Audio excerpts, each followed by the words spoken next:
Hello students. जो आज का हमारा टॉपिक होने वाला है वो है मीनियस डिजीज़ के ऊपर। ये क्या है? ये एक ईयर की डिजीज़ होती है जो कि इफ़ेक्ट करती है हियरिंग को पेशेंट के और बैलेंस को, जो कि करेक्टराइज्ड हम कैसे कर सकते हैं? टिनाइटस, उस पेशेंट को क्या रिंगिंग साउंड्स सुनने को मिलेंगी, और डिजीनेस, पेशेंट को चक्कर आएंगे और उसका प्रोग्रेसिव हियरिंग लॉस हो जाएगा, एक ईयर का, उसको एक कान से सुनना बंद हो जाएगा। और इसका रीज़न क्या हो सकता है?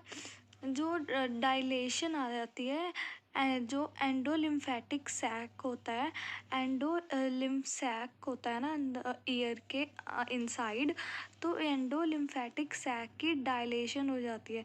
तो डायलेशन की वजह से जो ड्रेनेज हो रही थी एंडोलिम्फ फ्लूइड की, तो वो इफ़ेक्ट होती है, जो कि रिस्पॉन्सिबल होती है बैलेंस के लिए। Next is intro. Prosper Meniere कौन थे? वॉज द फर्स्ट फिजिशियन थे जिन्होंने डिस्कवर किया था कि जो वर्टाइगो होता है वो इनर ईयर डिसऑर्डर की प्रॉब्लम की वजह से होता है, और ये आर्टिकल 1861 में भी पब्लिश्ड हुआ है। नेक्स्ट इज इसके कॉजेज़ क्या क्या हो सकते हैं। फर्स्ट इज़ इसका इडियोपैथिक रीज़न है, and second over production of endolymphatic fluid की वजह से भी हो सकता है, and third is head injury की वजह से हो सकता है, fourth middle ear infection, allergies, alcohol use, fatigue. Next is respiratory infection, throat infection. जैसे हमें पता है ये eyes, nose and throat interlink होते हैं, तो और इस करके भी मीनियर डिजीज़ हो सकती है। स्मोकिंग, कुछ मेडिकेशंस होती हैं जो इफ़ेक्ट करती हैं ईयर को, and genetics. Next is pathophysiology. जो एंडोलिम्फेटिक सैक है, एंडोलिम्फेटिक सैक में अगर किसी भी तरह की ऑब्स्ट्रक्शन आ जाती है, वहाँ पे अगर ऑब्स्ट्रक्शन आने की वजह से जो वहाँ पे प्रोडक्शन और अब्जॉर्प्शन हो रही थी एंडोलिम्फ फ्लूइड की, उसमें क्या आ जाती हैं? ऑल्ट्रेशन आनी शुरू हो जाती हैं, और उस ऑल्ट्रेशन की वजह से जो एंडोलिम्फेटिक सैक था, एंडोलिम्फेटिक सैक क्या हो जाता है? उसमें क्या आ जाती है? डिस्टेंशन आ जाती है, और उस डिस्टेंशन की वजह से क्या हो जाता है? वहाँ पे प्रेशर इंक्रीज़ हो जाता है, और जो इनर ईयर क्या हो जाता है?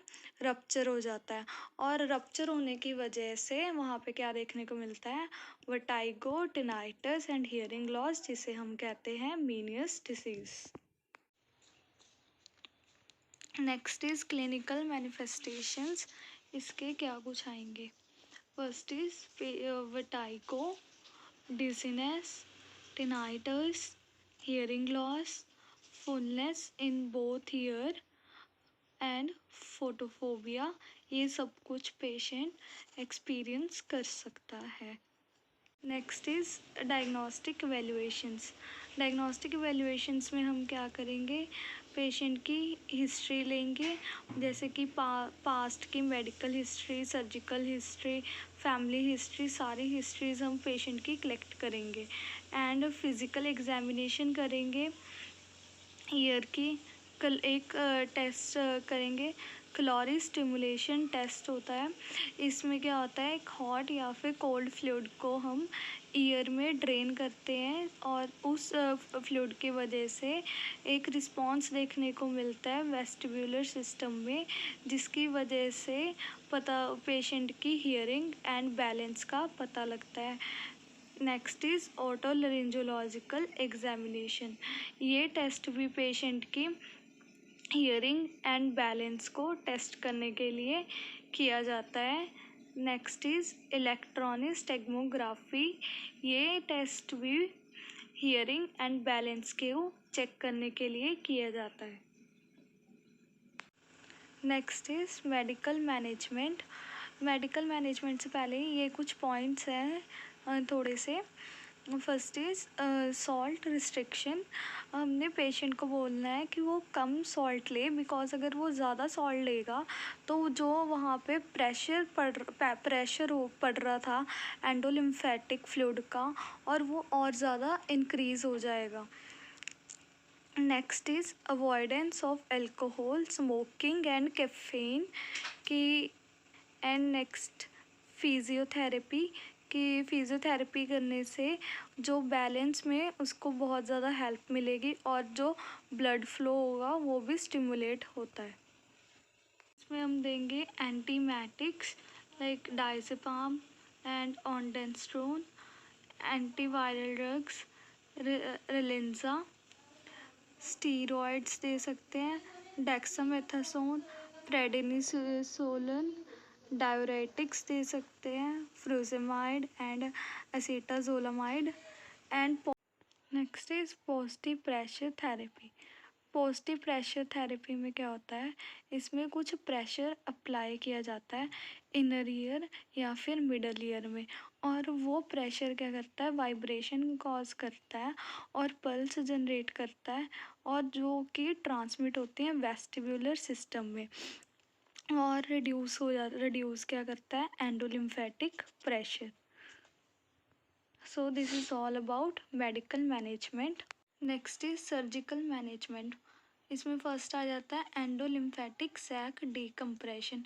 इसमें क्या होता है, एक इंसिजन दिया जो कि एक इफेक्टेड ईयर है, इफेक्टेड ईयर की बिहाइंड एक इंसिजन दिया जाता है और एक्सपोज किया जाती है मेस्टॉइड बोन को, और मेस्टॉइड बोन एक्सपोज करने के बाद एंडोलिम्फेटिक बोन है उसको एक्सपोज किया जाता है, एंड देन आइडेंटिफाई किया जाता है कि जो सैक कहाँ से ओपन है।